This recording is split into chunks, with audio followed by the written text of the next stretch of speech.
One, two, one, two. All right, let's roll. Welcome. You're listening to the Saddle Up Podcast, where we discuss everything related to UTRGV athletics, past or present. We'll catch up with old teammates, friends, and take you down memory lane with exclusive interviews. This is the Saddle Up Podcast, the voice of your covered walkway streets. So dope. This is gonna be awesome. Stay tuned for new episodes every week. From Bronx Village to the Fieldhouse, we'll cover it all. Hell yeah, dude. Carpe diem. So saddle up and let's go. Let's go. Saddle up, partner. Hey guys, welcome to another great episode of Saddle Up Podcast. Man, this week is going to be enjoyable, and I'll tell you this: there's going to be no timeout and no flags given because Clay Martin. I might get thrown out of. I might get thrown out of a game, but hey, you never know. Never know. Coach Martin. Clay Martin, welcome to the show, man. It's been forever since we've seen you. And this has been, last time I saw you was 20-some years ago. So you being on the show this time? Same. Yeah. Same. Yeah. Yeah. Oh, thank you, guys. It's great to see you. Obviously, I was thinking about that when you reached out, Matt. I mean, I left the Valley in 01. And here we are. So it's so good to see both your faces and catch up. Yeah. Well, you don't have to lie about that. You know, I know. Yeah, I know you. I don't know about, being glad to see us, but we haven't aged a bit, Clay. You haven't aged one bit, man. You look the exact same I remember from 2001. What's your secret regimen? Like, what the fuck? What's going on? It must be the lighting. There's a lot of salt in that hair, man. I'm thankful to have hair, but there's a lot of salt in it for sure. But that's Shannon, right. Shannon keeps me young, man. She's all good cook and just trying to stay fit. Oh, that's right. That's right. Well, Matt mentioned that last time we saw you in 2001. We kind of want to rewind a little bit, and we're going to talk about what you're doing, what you're doing now, and we're really curious about your situation right now. But man, talk to us a little bit about the Valley. Talk to us a little bit about your stint there at UT Pan American, baby, with the Bronx, with Coach Hoff, and just that experience. I remember you as a great assistant coach, man. Just so much effort you gave into the basketball camps, to the team.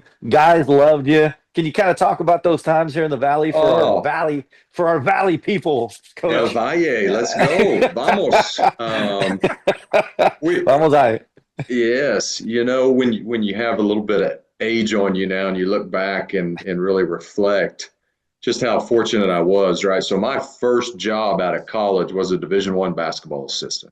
That doesn't happen. And Coach Hoff gave me that opportunity and Shannon and I, we were newlyweds to come down and loved the Valley.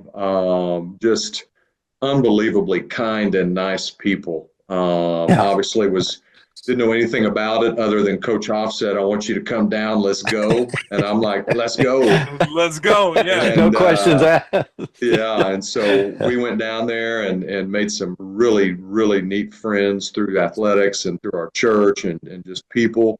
Our daughter, who's now 24, was born down there, as we mentioned earlier, Mackenzie, and it was shout out to Mackenzie, man. When everybody came by our little house over there by the university to check in on us, but unbelievable opportunity. I guess where I'm going is I really don't think I knew at that time how fortunate I was to be doing what I was doing. And as I look back, I became a head high school coach at a young age, and I've often told young coaches, if I had to do over again, I probably could have used a lot more. I took for granted the time I had with Coach Hoff as a coach. I played for him, but could have learned a whole lot more, worked on things with player relationships and skill development. But the trips listen, guys, I was 23 turning 24. I think there were guys on our team older than me. So it was I believe Kern. Yeah, Colonel Sanders. And so you guys, I mean this sincerely, like I was just a young dude, and the players were so kind to me and respectful when they didn't have to be, and I was really grateful. It was a tough decision to leave, but it's been good for our family. Yeah. So you left Pan Am and you went to Jenks High School, correct? And you've been there ever since, correct? Not quite, man. I wouldn't recommend it. I went to a smaller high school in a town by Shawnee, which is where OBU is located, Okay. Oklahoma Baptist, where I played and Coach Hoffman worked. 1 year at a 4A school, 1 year at another 6A school called Muskogee, which is southeast of Tulsa. And Oh then man, it just Clay, boom. Clay, Got the Jenks in 03. Now I recall. Now I remember. You were at Muskogee. We recruited one of your players. You did. Stanley Titsworth, man. Shout you out, go, man. brother. Wherever you are, Stan. Yeah, man. Stan the man, baby. Stan the man, Stanley Titsworth. And we just spent 1 year there. Yeah. Loved it. But came to Jenks at age 27. They took a chance on a young guy and just been so good to me, for 22 years. And head coach and assistant principal and some other. Now I'm the athletic director, and it's a special place, and they've been really good. Both of our kids were lifers in the school district, K to 12. Yeah. Just a neat place. So you're the athletic director now, and you stepped away from coaching. So you're not on the sidelines anymore in like an official capacity, right? Correct. Yeah. Okay. So it's finally, now that this is my third year out, I can be in a gym and just kind of be in a gym and not be trying to coach and, make all those decisions in your head. I can just kind of be in the gym. And we wanted we got out of coaching when our son Chase graduated and wanted to just follow his collegiate career. And we've been able to do that. So. And he's now at ORU, correct? With Russell Springman, correct? Yeah. You got it. He's with Coach Spring. He redshirted this year. He played 2 years at Wofford in the SoCon. And so we're thankful. It makes Shannon and mine's opportunity to watch him just a little bit greater, since it's about literally 6 minutes from the house. Yeah. And, a lot to be thankful for. So Clay, before we continue and move forward, because I know that we want to get into what you're doing now, but we're going through right now, currently we're going through a senior graduating high school. All right. You've gone through it twice, correct? That's correct. Any advice, any tips on a parent that's just kind of, has to let go? I mean, just kind of, emotionally. Aiden's about to graduate. He's about to walk. He's about to walk. It's our first one. What any kind of tips? What do you think? Man, just hug their necks, man, because it is literally, I can remember when Mackenzie was born in McAllen Regional or Edinburgh Regional. Edinburgh Regional, yep. And and just it's so fast. And I really think, and you guys both have coached, and I really think that's helped me as a father, because just not to don't be an EKG, man, because there's going to be a lot of ups and downs when you parent. And we just got to be there and hold them accountable, but just ready to love and forgive and push them along and kick them in the fanny when we need to, but hug their neck as well. So that's right. Yeah. Now, that's right. Aiden made his decision, right? Where is Aiden going to school? Oh man, he's going to school at Texas Tech. Tech. Good old Lubbock. Yeah. Wow. Yeah. Let's go. Yeah. Congratulations. West Texas, man. Where it's winter, where it's fall, where it's spring, and summer. Where it is summer. Absolutely. You're going to get all four of them, baby. No wind at all, baby. No wind at all. No wind at all. No wind whatsoever. Oh, man. Yeah. Oh, man. Well, congrats to Aiden. And so, Coach, you're athletic director for Jenks High School, right? And I'm sure that's a time-consuming day in itself, right? But I'm curious to know, what is your side gig? Like, what is it that you just enjoy doing on the weekends? What is it that you do on the weekends? Yeah, maybe on a Sunday. On a Sunday, that's I don't know. The NFL would say that Jenks is my side gig, and Jenks would probably say the NFL is my side gig. So I try not to share with either one of them how much time I spend on the other gig. But that's true. No, I just early on, Shannon was wanting to stay at home with our young kids, and man, I'm like a second or third year teacher in Oklahoma. It's like we're balancing the checkbook to go eat on the dollar menu at McDonald's sometimes, and it's like, how do you make a little extra money? And a longtime administrator at Jenks High School had told me for a year or two, you need to get into officiating. And I just first couple of years didn't give it much thought, and I spent a summer working at Southern Hills Country Club. You may have heard of it. A lot of majors are played there, U.S. Opens. Yep. Yeah. hardest work I've ever done in my life. And I said, I'm never doing that again.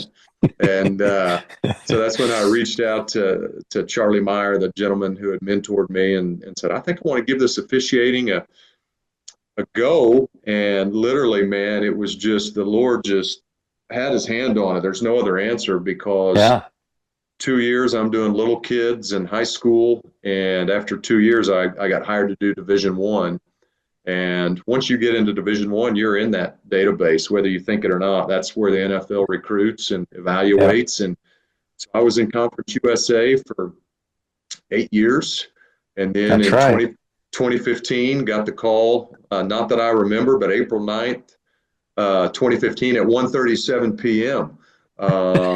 You see that you see that 212 area code pop up on your phone, and oh man, this may be the call. And it was New York calling with an opportunity to join the NFL. So just finished my 10th year. Yeah. Okay. Well, okay. You finished your 10th year in the NFL? That's correct. That's ridiculous, man. That is awesome, Coach. What if you can think back? How did that first game feel like? Oh, I mean, you just talked about it had to go by so fast. Like, I'm sure you can't remember. But like it's amazing what you can remember. Just like Matt, you probably remember certain games and points and shots. Yeah. And, I do remember, because I was fortunate enough. My first year, I came in as an umpire, and my referee was one of San Diego's finest, Matt, a guy by the name of Ed Hockley.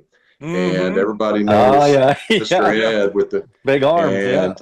And he shared with us, okay, fellas, we're going to open up on Monday Night Football this year. And my initial reaction was, let's go. This is awesome. And then as we get closer to that game, I'm going, oh, goodness, my first game is going to be Monday Night Football. Like a normal 1 o'clock games, like 8 or 9 camera game. And then you go to Monday Night Football, there's like 30, 35 cameras. And it's like, oh, mercy. So remember the game well. Walked out on Levi Stadium field, and you're just kind of, like you were as a player, excited, nervous. You start seeing a bunch of guys that, they were having their Ring of Honor ceremony that night as well. So you're seeing a who's who of San Francisco 49er organization down there. And this is the first game. Like, and yes. You got to do this next week.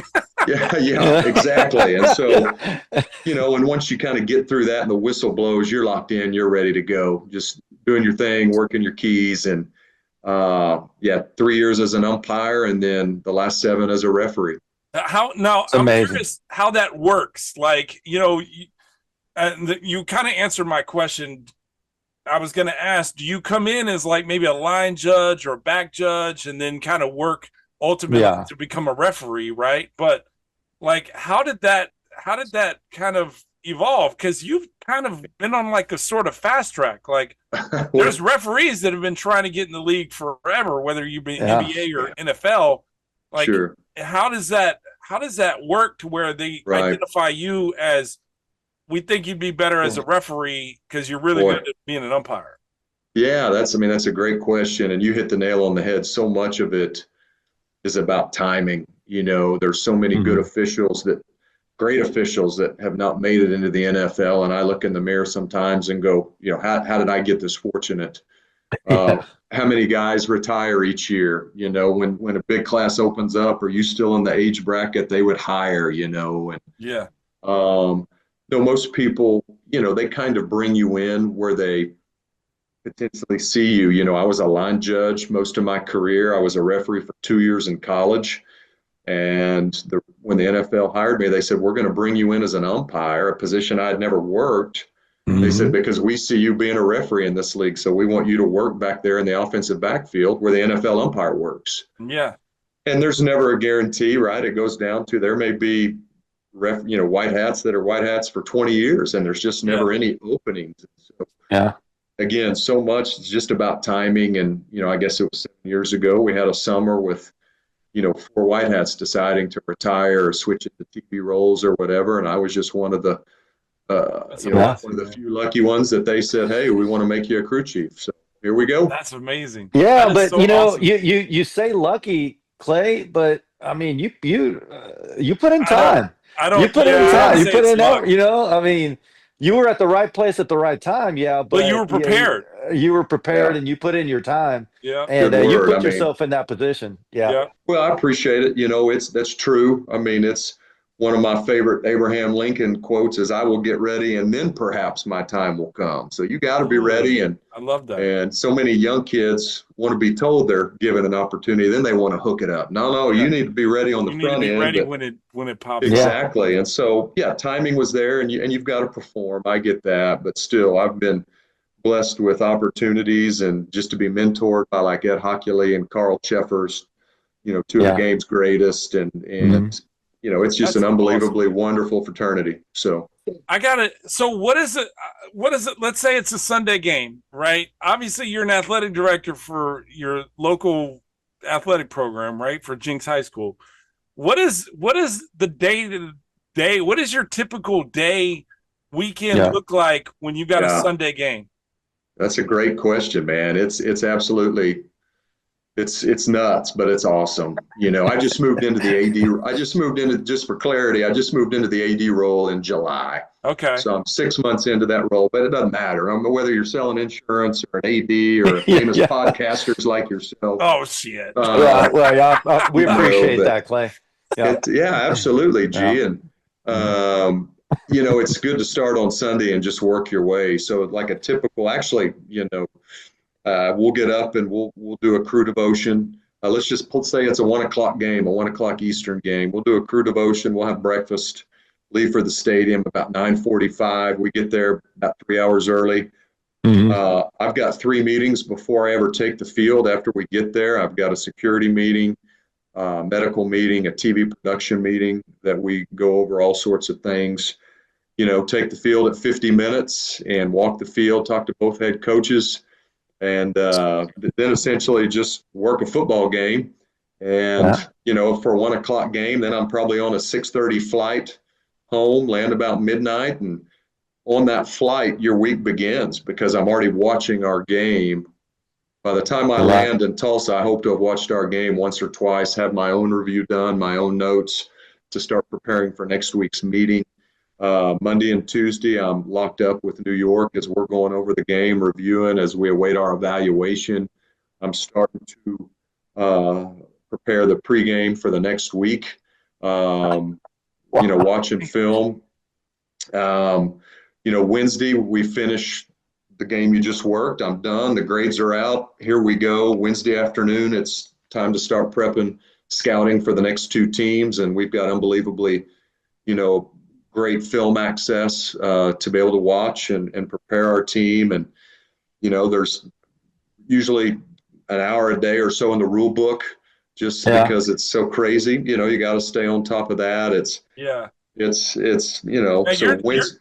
Your crew, obviously they don't all live in Tulsa, so they're all across the U.S. So the only See that map behind me? You betcha. Yeah, the only day you really see them every week is that Sunday, right? Like, y'all fly in Saturday. That's Saturday, Sunday, and of course we do a lot of Zooms or communications during the week as we work through the last game, different things. But Wednesday, Thursday, we're spent on scouting and preparing, and Friday's a big test day. We have weekly tests. And then Saturday morning, I get up and fly out, man. Saturday afternoon, we have a crew meeting. Saturday evening, crew dinner, and then it just picks back up where I started this thing. So. 18. Like what's I'm curious. I know we're gonna have fun a little bit. What is your go-to? Do you have a go-to meal? And you have to stay healthy with it. It's like a pregame the night before. You know, with Hoff, we always did that. We always did Tony Roma's, right? Yeah. What's your go-to pregame? What's your go-to pregame meal? Well, age gets you, fellas, at one point. And so, 15 years ago, it would have been like a 16-ounce ribeye. And a Dr. Pepper or a Big Red. You got to stay light. So nowadays, if I can get a good piece of fish, it's just a little easier on you settling. And but honestly, it depends on where you travel, man. If we're in like Baltimore somewhere, give me some crab. Let's go. And so that's right. When you've been in the league long enough and you go to certain cities, there's favorite. There's places the crews typically go to, and they welcome the crew in with, who's working that week, and Yeah, but I'm telling you, man, I'll be 50 next April. So fish is good the night before a game. Big old steak, maybe not so good. Yeah, maybe during the week, but not the night before. You gotta leave right. some time. You gotta leave some time for the old nature to take place. So. That's so funny. 3 or 4 days. Yeah, I would never have. Obviously, I'm glad that you kind of got to school this, because I never had any inclination that it was that extensive, even after the game, that you had to do. Yeah. You know, that's mind blowing. Most people think you fly in, you work a game, and you fly out, and that's just a. You know, Hoculey told me when I moved to referee, he said, let me tell you something. He said, the easiest 3 hours of your week now are going to be the game. And it took me a while to kind of digest that. And I said, boss, what do you know? He said, no, because, you know, now that you're a referee, you're the therapist, the marriage counselor, everything is going to come to you when it's a good game. A guy got a downgrade, he's down in the dumps, or you had a bad game or whatever. And all those meetings I referenced just a second ago. And so when we finally walk out the tunnel and you can smell that grass or see the turf, I remember that every stinking week. I remember Ed telling me, just remember, you finally get to go work a football game. So yeah, Clay, that's awesome, man. What made you choose, everything you've done with coaching, that's prepared you for this. No doubt about it. It's the same thing. It's like, we get to breathe during the game. We get to have fun during the game, and you prepare all the other hours, right? It's hectic. So yeah, kind of talk about how coaching kind of prepared you, but also why did, when I heard you were an official, I immediately thought basketball. Yeah. I immediately thought basketball. I'm like, sure. Yeah. So what kind of led you towards the football way? I thought because I was a head basketball coach in our local area, and it's a big school. We're a big 6A school, about 3,500 kiddos, 9 to 12. I was worried about officiating a sport that I also coach, and the conflict of interest, and those type things, and he got a call because he's also a ref, or stuff that goes, and plus just the time. I mean, high school football worked out great where that season would end, and now we had been practicing, of course, but then so I don't know how I could have coached and officiated basketball during the same season. So correct. Yeah. So that's kind of why I went the football path, and you nailed it. I mean, coaching, being a principal, being a husband, being a father, it's all played a role. And because my break came, I was working a University of Tulsa spring football scrimmage. And after the scrimmage, this guy tapped me on the shoulder and said, "Hey, I'm Gerald Austin. I'm the coordinator of officials for you at Conference USA." He was also an NFL white hat at the time. And he just said, "Been watching you. How come you haven't applied?" And I said, "Well, sir, I've just been doing this 2 years." He said, "I don't care. I want your application." He said, "I've watched you." He said, "By the way, are you in schools?" And I said, "Yes, sir." And he just said, "How you were able to communicate with coaches and handle players." He said, "It just reminds me of people that are around it all the time." And I said, "Yes, sir, I am." And so, he took a chance on me. And so after that conversation, I'm working a Division I football game in August. Yeah, that's awesome. I stayed with him the whole time until I got the call. That's insane. Wow. Yeah. You know what? I am so happy for you, because that you were my assistant my senior year. So we were only together for 1 year. Yeah. But as a testament to what you just said, you being an assistant and me being a 21-year-old kid, and you not being very much older, I didn't realize that at the time, but you always seem to carry yourself with such maturity, like a seasoned or an old soul, And so I can relate. I can attest to you being able to communicate with across the board, because you did it so well when I was playing. You were the guy that you and Spence were the guys that I could always go to and just kind of talk to. Shout out to Spence, man. Yeah. Yeah. No, I appreciate that. I've learned, and through a lot of good experiences, and also through many that I would have handled differently. I wished I could do over, but just, being able to reach people where they need to be reached at that moment, man, and whether it's coaching or officiating, there's so many emotions that are involved. Just being able to balance those and keep trying to be great at what you're doing while you're balancing those. I think it's something you got to work at and develop, but I appreciate what you said, Matt. Yeah. Absolutely. I needed somebody like you. Yeah. Well, you're kind. Well, we don't know if Matt was really listening, Clay, but you did your part. You did your part. You did everything you could. They got me to San Diego. 12 wins that first year, man. That was huge. Big time. But that year for me was really difficult because Hoff was my third head coach in 4 years, right? Mm-hmm. So it was my senior year, new staff, trying to figure everything out. The kids that y'all inherited, y'all didn't recruit, so it was just kind of a jambalaya of just, everything, right? And like I said, you and Spence were always guys that I could go and talk to and be like, hey, yeah, man, this is, I'm dealing with this right now. And you guys were always so, gracious with your time and your well, think about it, Matt. Like if this was in today's age, people would have said, Pan Am side, I'm out. They're in the portal. They're leaving. So I'm on my third coach. I'm on, all those things. And I think Coach Hoff is really, really. I think he knew what he was going to, right? And what had happened and the turnover and think about it as well, man. That's a Division I independent at that time. How tough is that? Yeah. And I thought Coach just he's masterful at bringing people together and those things. So it was fun. Yeah, it was. It was a great time. You all came in. I got to work camps with you all, and all I could think about was I regretted leaving the team. I regretted leaving because I would have loved to play for you all. But man. Yeah, man. But hey, you know what? I had a quick question. Just popped in my head. You talked about Ed, your mentor, brought you in and right. Coach, did you take fitness tips from Ed? What are the arms looking like, man? I found a new tailor to get those jerseys nice and tight. And what can we expect? What can we expect next season? TV helps you make you look maybe a little thicker than you are, but I'm definitely not on a Hercules status, but I try to stay fit. There were them steaks the night before.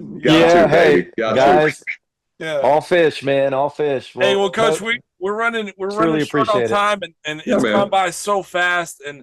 And I just, I want to take the opportunity to say thank you for everything you've done for me 20 some years ago. And I never got to tell you that, so I'm telling you that now. Like I said, you were a big inspiration in my life when I needed it at 21 years old. And so, you're kind, but like I said earlier, man, I would just go right back at you because you guys didn't have to welcome us. You didn't have to come in and talk to me, right? And and I was so impressed, even as a younger guy, to watch how receptive the team was, and to just being coached by a new group, and especially a guy like me who 4 months before was bouncing the ball himself, shooting it up, They were doing on your level, man. Southpaw, baby. Southpaw, man. That's right. I remember that. You guys were just so good to our staff and to me, again, just being a younger guy coming into that situation.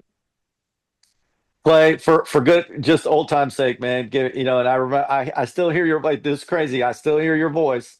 All right. And you coming into the office and going, G Garza, man, give me a G Garza, baby. G Garza. It's amazing. It's amazing. I have heard from so many people that they'll just be cleaning the house or doing something on a Sunday, and they'll hear an announcement come on, and they'll go, "That's great." And just because absolutely. of that weird voice I have, and it's I hear that all the time. I speak a lot with just different groups, and that will come up almost every time, man. Just taking a Sunday nap, and I'll hear your voice, or I was doing dishes, and so, very distinct, unforgettable, man. And this is going to be an unforgettable episode for everybody that watches it. So I appreciate you guys are kind, coming man. on. You so are good an to see unforgettable you. person. Yeah, it was great having you, Coach, and you're welcome back anytime. Obviously not during the season, so you can come back. Well, hey man, we used to come to San Diego all the time to work. What a beautiful I know. place. I wish Spanos would have not sold it or moved the team. So that's a sore subject. Shannon always signed up to come to San Diego when we worked there. She hadn't signed up for every city, but San Diego was always on her list. Well, when you find yourself in Irvine at SoFi, just shoot me a text and I'll take you out for a steak dinner the night before. So No, you won't. Don't forget about the Valleyites. All right, don't forget about us down here. And Hopefully. it's the Vaqueros now. No, down there. The Vaqueros. They're doing some great things, Coach. You would be really impressed. Yes, sir. Hey, you don't remember this, man, but I minored in Spanish, and Coach would have me do some of his Spanish media, man. I was getting to bust it out a lot, and I loved it. I loved it. I do remember, and I do remember you practicing your R's with my name, and that's why I'm saying it. Garza. There you go. I love it. You got to roll them. Yeah. What? Yeah. Oh man, that's awesome, Coach. Appreciate you, man. Well, you have a great day. Thank you for joining us. Peace, love, and happiness. Say hi to your family. Yes. And we will definitely have you back on the show. Let's do it. I want to say hello to everybody in El Valle, man. Good times for me and my family. You bet. We miss y'all. Yeah. Saddle up, baby. Till next week, guys. Saddle up.